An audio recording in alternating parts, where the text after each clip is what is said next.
प्यारे छात्रों, आप सभी का मेरे YouTube चैनल पे बहुत बहुत स्वागत है। आज की इस वीडियो में आप लोग पढ़ने वाले हैं कक्षा 12 की फिजिक्स, जिसका टॉपिक है आपका विशिष्ट प्रतिरोध क्या होता है। जिस प्रकार से किसी चालक तार में प्रतिरोध होता है, उसी प्रकार से चालक तार में विशिष्ट प्रतिरोध होता है। तो विशिष्ट प्रतिरोध को हम प्रतिरोधकता भी कहते हैं। इसकी डिफिनेशन पहले ध्यान देंगे आप। जब किसी चालक तार में धारा प्रवाहित की जाती है तो चालक तार के भीतर किसी बिंदु पर विद्युत क्षेत्र की तीव्रता E व धारा घनत्व J के अनुपात को विशिष्ट प्रतिरोध या प्रतिरोधकता कहते हैं और इसे रो से प्रदर्शित करते हैं। अर्थात कोई चालक तार है, उस चालक तार जैसे ही धारा प्रवाहित करते हैं वैसे ही चालक तार में मान लेते हैं कि विद्युत क्षेत्र जो उत्पन्न होता है उसकी तीव्रता कितनी है, वेक्टर E।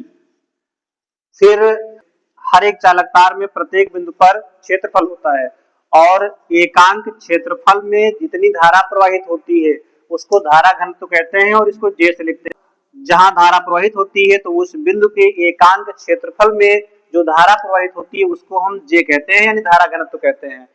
तो किसी चालक तार में उत्पन्न विद्युत क्षेत्र की तीव्रता E और धारा घनत्व J का जो अनुपात होता है उसको ही हम इस चालक तार का विशिष्ट प्रतिरोध कहते हैं। और ध्यान देंगे आप कि जो विशिष्ट प्रतिरोध होता है या प्रतिरोधकता जो होती है ये चालक तार के आकार पर निर्भर नहीं करती है, ये पदार्थ की होती है। अगर किसी पदार्थ का, वो चाहे एल्यूमिनियम हो, चाहे लोहा हो, चाहे कॉपर हो, किसी पदार्थ का तार बनाया गया है तो उस तार की लंबाई चाहे 1 मीटर हो, चाहे 500 मीटर हो, चाहे 1 सेंटीमीटर हो, उन सभी तारों का अगर एक ही धातु के बने हैं तो सभी के लिए विशिष्ट प्रतिरोध अर्थात जो रो का मान होगा वो सभी के लिए बराबर रहेगा।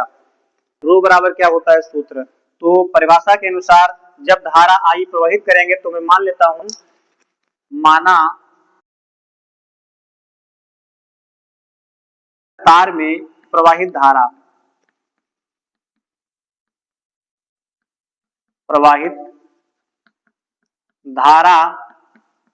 I धारा प्रवाहित की जाती है और तार की लंबाई भी मान लेते हैं। उस चालक तार में जब I धारा प्रवाहित करते हैं तो चालक तार के सिरों पर विभवांतर उत्पन्न होता है और ये विभवांतर जो हमारा है वो V है।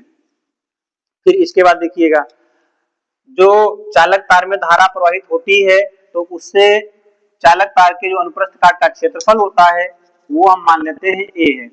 चालक इस प्रकार से हम विद्युत क्षेत्र की तीव्रता का सूत्र निकालेंगे।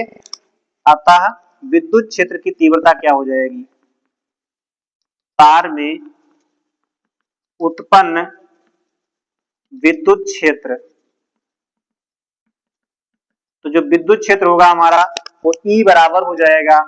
E बराबर कितना होगा, तो E बराबर होता है सूत्र आपका V बटे L, यानी एकांक लंबाई में उपस्थित जो विभव होता है उसको हम विद्युत क्षेत्र की तीव्रता कहते हैं। तो ये हमारा फॉर्मूला बन गया कि अगर चालक तार में धारा I प्रवाहित तो उसके प्रत्येक बिंदु पर जो उत्पन्न L हो जाएगा और इसको हम इक्वेशन फर्स्ट मान लेते हैं। फिर पुनः धारा घनत्व कितना होता है, तो सामने सूत्र आपका लिखा हुआ है, धारा घनत्व जो होता है J बराबर I अपन A होता है। धारा घनत्व ये हमारा जो होगा वो J बराबर I अपन A हो जाएगा। इसको हम इक्वेशन सेकंड मान लेते हैं। अब हमको निकालना है विशिष्ट प्रतिरोध रो बराबर, तो परिभाषा के अनुसार क्या होता है, जो रो है वो E और J का अनुपात होता है, यानी E और J का अनुपात E बटे J।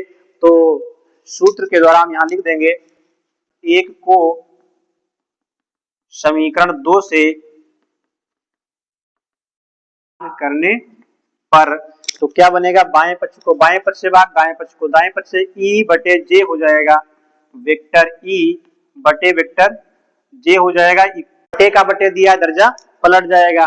तो इस प्रकार से जो हमारा E अपान J है और J का जो अनुपात होगा वो हो जाएगा विशिष्ट प्रतिरोध। तो इसको हम संकेत में रो लिख देंगे, इक्वल में ये दर्जा पलट जाएगा तो V अपान L हो जाएगा, गुणे में करेंगे तो जो I अपान A है वो A अपान I हो जाएगा। या अब यहाँ पे जो लिखा है रो बराबर, तो इसमें हम आई को इधर कर देंगे, यल को उधर कर देंगे, तो v अपान आई हो जाएगा इनटू में a अपान यल हो जाएगा। और v अपान आई क्या होता है, तो ओम के नियम से v बराबर आई आर होता है। इसमें आई को जब इधर लाएंगे तो आई गुणे में लिखा है, आर के साथ भाग में आएगा, तो v upon I equal to R हो जाएगा। लिखा है b बटे आई, तो इसको यहाँ पे हो जाएगा आर और a बटे में हो गया यल। इस प्रकार से हमारा फार्मूला हो गया